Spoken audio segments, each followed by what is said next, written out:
जैसा कि last episode में हमने देखा कि लासो लैंड के young master Benjer Luo Fang को फाइट के लिए चैलेंज करते हैं, जिसे फैंग कुछ सोचने के बाद एक कंडीशन पर एक्सेप्ट कर लेता है कि जब वो इस फाइट को जीत जाएगा तो उसे जायंट डिस्ट्रॉयर मॉन्स्टर के करीब जाने दिया जाएगा। और बेंजर ने भी उसकी इस कंडीशन को मान लिया था। अब आगे ये एपिसोड भी स्टार्ट होता है बिल्कुल उसी सीन से, जहाँ पर हम देखते हैं कि लुओ फैंग और बेंजर एक दूसरे से फाइट करने के लिए बैटल एरिना में आ जाते हैं। और यहाँ पर मौजूद गोल्डन हॉर्न क्लैन का सारा क्राउड अपने यंग मास्टर बेंजर को ही सपोर्ट कर रहा था, जोर जोर से उन्हें चीयर कर रहा था। जबकि वहीं बैटलफील्ड में बेंजर अपने वेपन को बाहर निकालते हुए कहता है, मैं बेंजर डेफिनेटली अपने गोल्डन हॉर्न क्लैन की डिग्निटी को जीतूंगा। और हमें देखने को मिलता है कि बेंजर भी यहाँ पर गोल्डली डिसेंडेड आर्मामेंट का इस्तेमाल कर रहा होता है। इसी के साथ लुओ फैंग भी अपने वेपन को बाहर निकालते हुए फाइट के लिए तैयार हो जाता है। और फिर बैटल अरीना के आसपास एक पावरफुल बैरियर लगा दिया जाता है ताकि इनके आपस की फाइट की वजह से बाहर मौजूद ऑडियंस को जरा भी नुकसान न पहुँचे और सभी लोग अच्छे से इनकी बैटल को एंजॉय कर सके। वहीं एल्डर सेवंस इन दोनों के वेपन्स को देखते हुए कहते हैं, ये जगह गोल्डली डिसेंडेड आर्मामेंट की बर्थ प्लेस है, जिसमें अनगिनत सीक्रेट टेक्निक्स हैं, जिस पर एल्डर को भी कहते हैं ये एक एक्साइटिंग मैच होगा। वहाँ मौजूद ऑडियंस जोर जोर से चिल्ला रही होती है, बेंजर इस पर हमला करो, इसे सबक सिखाओ। जबकि कुछ लोग बोल रहे होते हैं कि ये बंदा गोल्डली सेनेट आर्मामेंट को बेंजर के अगेंस्ट इस्तेमाल कर रहा है, ये यकीनन हारेगा। इसी के साथ सारा क्राउड जोश से भर जाता है और जोर जोर से बेंजर का नाम चिल्लाने लगता है और सभी लोग इन दोनों के मैच को देखने के लिए बहुत ही ज्यादा एक्साइटेड होते हैं। अब एल्डर सेवन से भी रहा नहीं जाता और वो इनके मैच को शुरू करवा देता है। मैच के स्टार्ट होते ही सबसे पहले बेंजर अपने गोल्डली सेनेट आर्मामेंट की 6th फॉर्म को एक्टिवेट कर लेता है, जिसे देखते हुए लुओ फैंग भी अपनी पावर्स को रिलीज करते हुए अपने गोल्डली सेनेट आर्मामेंट की 6th फॉर्म को एक्टिवेट करता है। और इन दोनों के गोल्डली सेनेट आर्मामेंट के स्वॉर्ड वर्ल्ड एक दूसरे के साथ टकराने लगते हैं और स्वॉर्ड वर्ल्ड के अंदर मौजूद सारी की सारी स्वॉर्ड्स एक दूसरे के साथ टकराते हुए लुओ फैंग और बेंजर एक दूसरे को ओवर पावर करने की कोशिश कर रहे होते हैं, लेकिन इन दोनों में से कोई भी सप्रेस नहीं हो रहा होता कि तभी थोड़ी देर बाद हमें देखने को मिलता है कि लुओ फैंग की स्वॉर्ड्स यहाँ पर लड़खड़ाने लगती हैं। ये देखकर तो फैंग भी हैरान हो जाता है और अपनी स्पिरिचुअल पावर का इस्तेमाल करते हुए कहता है, क्रिटिकल, बेंजर का स्वॉर्ड वर्ल्ड यकीनन मुझसे ज्यादा स्ट्रॉन्गर है। पर इसके बावजूद भी फैंग हार नहीं मानता और अपनी स्पिरिचुअल पावर का इस्तेमाल करते हुए बेंजर के ऊपर माइंड अटैक करने की कोशिश करता है, लेकिन बेंजर के ऊपर उसका जरा सा भी इफेक्ट नहीं होता, बल्कि वो फौरन से लुओ फैंग के माइंड अटैक से बच जाता है। और फिर वो फैंग को फौरन से खत्म करने के लिए अपने स्वॉर्ड वर्ल्ड के 3rd लेवल को एक्टिवेट करते हुए फैंग के ऊपर जानलेवा अटैक करने के लिए आगे बढ़ने लगता है, जिसकी वजह से अब फैंग का स्वॉर्ड वर्ल्ड और भी ज्यादा कमजोर होने लग गया था। यहाँ ये देखकर अब फैंग को भी समझ आ चुका था कि इस तरह से तो मैं बेंजर से नहीं जीत सकता। इसीलिए हम देखते हैं कि फैंग ने अपने स्वॉर्ड वर्ल्ड को कंबाइन करते हुए एक बड़ी सी स्पिरिचुअल स्वॉर्ड बना ली थी और वहीं बेंजर भी बिल्कुल ऐसा ही करता है और ये दोनों ही अपनी इन बड़ी बड़ी स्वॉर्ड्स के साथ एक दूसरे के ऊपर अटैक करते हैं। और जैसे इन दोनों की स्वॉर्ड्स एक दूसरे के साथ टकराती है तो उनका पावर इम्पैक्ट इतना ज्यादा होता है कि पूरा का पूरा ग्राउंड शैटर हो जाता है और ग्राउंड के बड़े बड़े टुकड़े आसपास डिफेंसिव शील्ड लगे होने की वजह से पूरे के पूरे बैटलफील्ड के अंदर ही फैल जाते हैं। और यहाँ पर लुओ फैंग और बेंजर एक दूसरे के साथ स्पीड फाइटिंग करने लगते हैं, जिसमें ये दोनों ही अपनी पूरी पावर का इस्तेमाल करते हुए अपनी अपनी स्वॉर्ड्स के एक दूसरे के साथ टकरा रहे होते और एक दूसरे को हराने की कोशिश कर रहे होते हैं। लेकिन हम देखते हैं कि यहाँ पर भी लुओ फैंग ही वीक पड़ता हुआ नजर आता है और इवन यहाँ पर थोड़ी देर की फाइट के बाद ही लुओ फैंग की स्वॉर्ड के अंदर क्रैक्स आने शुरू हो गए थे और फिर एक जबरदस्त अटैक के इम्पैक्ट की वजह से फैंग पीछे आ जाता और अपनी स्वॉर्ड के ऊपर पड़े हुए क्रैक्स को देखता है। फैंग को इस तरह से कमजोर पड़ता हुआ देखकर बाहर मौजूद ऑडियंस और भी ज्यादा जोश में आ जाती है और बेंजर भी खुश होते हुए कहता है, हाउ डिसअपॉइंटिंग, चलो मैं तुम्हें अपने स्ट्रॉन्गेस्ट अटैक का टेस्ट करवाता हूँ। ये कहने के बाद बेंजर अपने गोल्डली सेनेट आर्मामेंट की कई सारी मल्टीपल स्पिरिचुअल स्वॉर्ड बना लेता है और फिर उन्हें मर्ज करते हुए एक पावरफुल और स्ट्रॉन्ग स्वॉर्ड बनाता है, जिसके ऑरा का इम्पैक्ट इतना ज्यादा था कि लुओ फैंग पीछे जाकर बैरियर के साथ लगता बचता है। बेंजर अपनी इस टेक्निक को नेम देता है थंडर स्वॉर्ड स्ट्राइक। ये कहते साथ ही वो तेजी के साथ लुओ फैंग के ऊपर हमला करने के लिए आगे बढ़ जाता है, जबकि लुओ फैंग अभी खुद को संभाल ही रहा होता है और वो भी बेंजर को अपनी तरफ आगे बढ़ता हुआ देखकर जल्दी से खुद को संभालते हुए उसके अटैक का सामना करने लग जाता है और इस बार दोबारा से इन दोनों के अटैक्स एक दूसरे के साथ टकराने लगते हैं। इसमें लुओ फैंग के अटैक में से भी थंडर रिलीज हो रहा होता है और फैंग ने यहाँ पर अपनी सारी की सारी स्पिरिचुअल पावर भी लगा दी थी, लेकिन फिर भी बेंजर लुओ फैंग के ऊपर हावी हो रहा होता है। ये नजारा देखकर एल्डर सेमस भी हैरान हो जाते हैं, जबकि लुओ फैंग अपनी पूरी जान झोंकते हुए अपने मन में कहता है, ये तो गोल्डली डिसेंडेड आर्मामेंट की एक ऐसी सीक्रेट टेक्निक है जिसे मैंने पहले कभी नहीं देखा। ऐसा लगता है कि अब मुझे इसका सामना करने के लिए अपनी दूसरी पावर्स का इस्तेमाल करना होगा। ये कहते साथ ही फैंग अपने गोल्डली सेनेट आर्मामेंट की पावर्स का इस्तेमाल करते हुए उसकी सीक्रेट टेक्निक जो कि है स्ट्रेंथन उसकी हेल्प से अपनी पावर्स को बढ़ा लेता है, जिसकी वजह से अब फैंग के वेपन के ऊपर गोल्डन और बेहमूद के पैटर्न्स आने लगते हैं। यानी कि अब फैंग का ये अटैक भी बहुत ज्यादा पावरफुल हो गया है। पर फिर भी फैंग के लिए बेंजर के अटैक का सामना कर पाना मुश्किल हो रहा था, तो वो इसमें अपने ब्लड वॉरियर्स की पावर्स को भी ऐड कर देता है और फैंग के अपने ब्लड वॉरियर की पावर्स को एक्टिवेट करते साथ ही उसके पीछे से इतना ज्यादा ऑरा रिलीज होता है कि पूरी की पूरी एरिना ही शेक करने लगती है और इवन एरिना के आसपास बने हुए पिलर्स में दरारें आने लग गई थी, जो देखकर ऑडियंस भी डरने लगती है कि कहीं ये एरिना कोलैप्स ना कर जाए।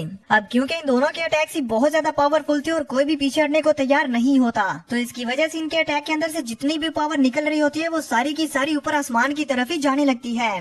फैंग को हार ना मानता हुआ देखकर और उसके अटैक को इतना ज्यादा पावरफुल होता हुआ देखकर बेंजर शॉक हो जाता है और कहता है कि आखिर ये कैसे पॉसिबल है। इसलिए अब उसके पास जितनी भी एनर्जी बची होती है वो अपनी सारी की सारी पावर को अपने इस अटैक में झोंक देता है और जोर जोर से चिल्लाने लगता है। तो लुओ फैंग भी बिल्कुल ऐसा ही करता है और वो भी अपने अटैक के अंदर अपनी सारी की सारी पावर्स को झोंक देता है, जिसकी वजह से हम देखते हैं कि लुओ फैंग का अटैक यहाँ पर ज्यादा पावरफुल हो जाता है।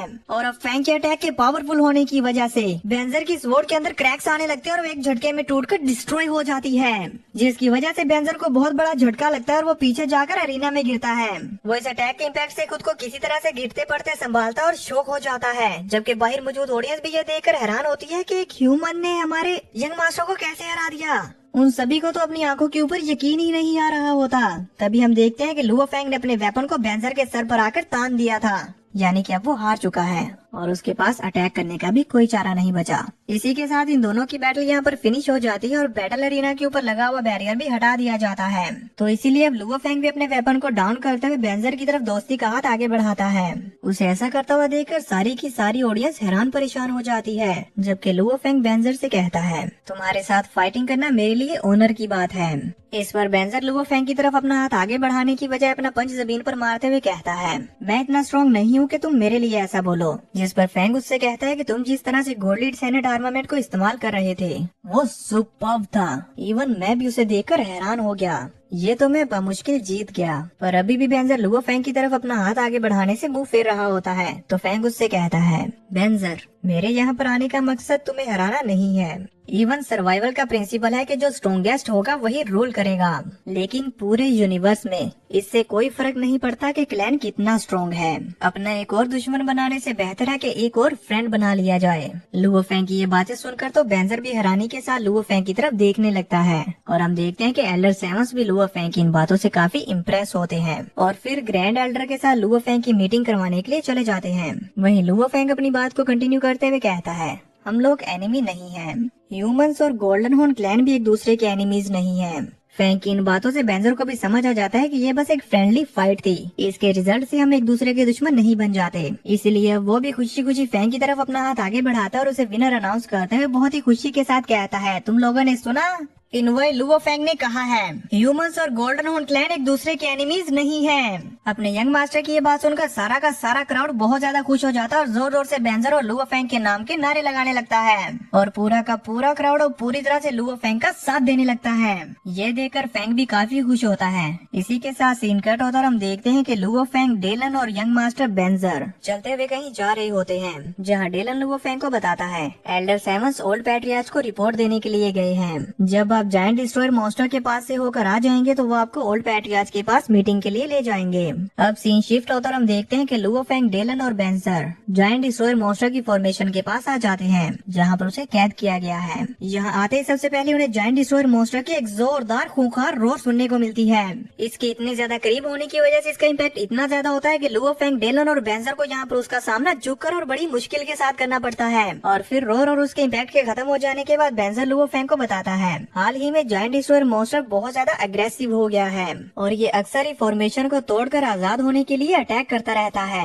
इनवॉय लुओ, अगर आप इसकी फॉर्मेशन के अंदर चले जाते हैं तो इसका मतलब है कि आप उसकी अटैक रेंज में चले जाएंगे और वहाँ पर आपकी जान को बहुत ज्यादा खतरा है, इसीलिए वहाँ आपकी सेफ्टी की कोई गारंटी नहीं होगी। तो फैंग आगे बढ़ते हुए उससे कहता है, तुम फिक्र मत करो, तुम इसके लिए रिस्पॉन्सिबल नहीं माने जाओगे क्योंकि ये मेरा अपना फैसला है। ये कहते हुए लुओ फैंग फॉर्मेशन के अंदर जाना शुरू कर देता है और डेलन भी उसके साथ साथ जा रहा था, पर लुओ फैंग उसे रोक देता है और फिर खुद जायंट डिस्ट्रॉयर मॉन्स्टर की फॉर्मेशन के अंदर एंटर हो जाता है। उसे आता हुआ देखकर जायंट डिस्ट्रॉयर मॉन्स्टर, जो कि काफी ज्यादा बुरी हालत में है और इंजर्ड है, वो खुद को संभालते हुए अपनी एनर्जी जुटाते हुए लुओ फैंग को देखकर उसके ऊपर एक जोरदार रोर करता है। फैंग उसकी पावर्स को फील करते हुए कहता है, वेरी स्ट्रॉन्ग प्रेशर। हालांकि ये मॉन्स्टर अभी वर्ल्ड मास्टर लेवल की पीक पर है, लेकिन इसकी ट्रू एबिलिटी ऐसा लगता है कि इमोर्टल लेवल को मैच कर सकती है। वहीं वो मॉन्स्टर जो कि इंसानों की तरह बात कर सकता है वो कहता है, ह्यूमन मेरे नजदीक मत आना। ये कहते साथ ही वो अपनी टाइम को रोकने वाली एक टेक्निक का भी इस्तेमाल कर देता है, जो फैंग को भी रियलाइज हो चुका था, इसीलिए वो भी फौरन से डिफेंसिव पोस्चर में आ जाता है। और वहीं उस मॉन्स्टर की इस टेक्निक की वजह से फॉर्मेशन के अंदर की हर एक चीज रुक जाती है, लेकिन उस फॉर्मेशन के पावरफुल होने की वजह से उस मॉन्स्टर की इस टेक्निक का इफेक्ट यहाँ बाहर नहीं होता। पर फिर भी इस अटैक का इम्पैक्ट इतना ज्यादा होता है कि डेलन और बेंजर दोनों के लिए ही इस अटैक के इम्पैक्ट से ही बच पाना मुश्किल हो रहा था। डेलन तो फिर भी इसके सामने सही से रुक पा रहा होता है, लेकिन बेंजर बेचारे की हालत खराब हो रही थी। और वह यहाँ साथ ही साथ डेलन को बताता भी है, ये जायंट डिस्ट्रॉयर मॉन्स्टर अपनी यूनिक टेक्निक का इस्तेमाल कर रहा है, जो है टाइम स्टॉप। एक बार इसके रिलीज होने पर इमोर्टल लेवल के नीचे का आदमी इसके साथ फाइट बैक करने की कोशिश नहीं कर सकता। वहीं फैंग भी जायंट डिस्ट्रॉयर मॉन्स्टर की इस टेक्निक का सामना करते हुए कहता है, ये अपनी टाइम डोमेन का इस्तेमाल कर रहा है। इवन इसकी इस टेक्निक से मेरा ब्लड फ्लो भी तकरीबन रुक चुका है। हाउएवर भले इसने मेरी मूवमेंट को रोक दिया हो, लेकिन ये मेरे माइंड अटैक को नहीं रोक सकता। अगर ये भी इंसेक्ट क्लैन के अगेंस्ट ग्रज रखता हो तो मैं इसके साथ कम्युनिकेट कर सकता हूँ अपनी दूसरी आइडेंटिटी का इस्तेमाल करते हुए। ये कहते ही फैंग अपनी स्पिरिचुअल अटैक का इस्तेमाल करते हुए उस जायंट डिस्ट्रॉयर मॉन्स्टर के माइंड में घुस जाता है, वो भी अपने गोल्डन और बीस्ट के अपीयरेंस के साथ, जहाँ ये दोनों ही अपनी अपनी पावर्स को रिलीज करते हुए एक दूसरे के साथ टकराने लगते हैं। और वो जायंट डिस्ट्रॉयर मॉन्स्टर गोल्डन और बीस्ट को देखते हुए कहता है, तो ऐसा लगता है कि हम दोनों ही सेम हैं। मैंने इस फेमिलियर फीलिंग को पिछले 2000 एराज से महसूस नहीं किया। मॉन्स्टर की ये बात सुनकर फैंग कहता है, 2000 एराज, ये तो तकरीबन 20 मिलियन ईयर्स बनते हैं। इतने लंबे अरसे तक अपनी आजादी का इंतजार करते करते इसकी तो उम्मीद ही खत्म हो चुकी होगी। यही वजह है कि ये अब इतना ज्यादा अग्रेसिव हो चुका है। अब ये सब सोचने के बाद फैंग उस मॉन्स्टर के आसपास घूमते हुए उससे कहता है, अनफॉर्चुनेटली मैं तुम्हारी इस फॉर्मेशन को तो नहीं तोड़ सकता। अगर मैं ऐसा कर पाता तो मैं जरूर तुम्हारी हेल्प करता, लेकिन मैं तुम्हें मेंटल ट्रेनिंग के लिए टेक्निक्स दे सकता हूँ। अगर तुम पीस ऑफ माइंड मेंटेन कर पाते हो तो तुम जल्दी ही इमोर्टल लेवल का ब्रेक थ्रू कर पाओगे, ताकि ओल्ड पैट्रियार्च तुम्हें रिलीज करने के लिए अपनी प्रॉमिस को पूरा करें।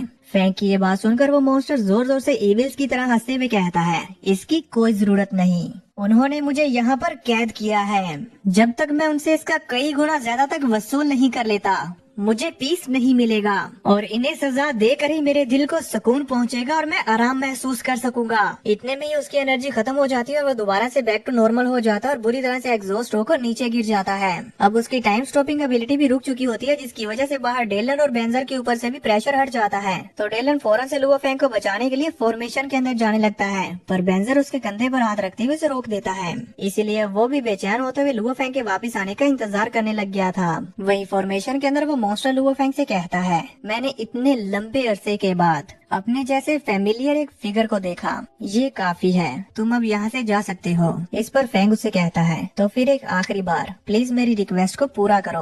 और दोस्तों, हम सब तो जानते हैं कि लुओ फैंग की रिक्वेस्ट क्या है। इसी के साथ ये एपिसोड यहीं पर खत्म हो जाता है। अगर आप जानते हैं तो कमेंट करके बताएं। चले फिर भी मैं भी बता देता हूँ। तो फैंग की रिक्वेस्ट है उस मॉन्स्टर का एक बाल, ताकि वो टाइम ओरिजिन को और भी अच्छे से स्टडी कर पाए।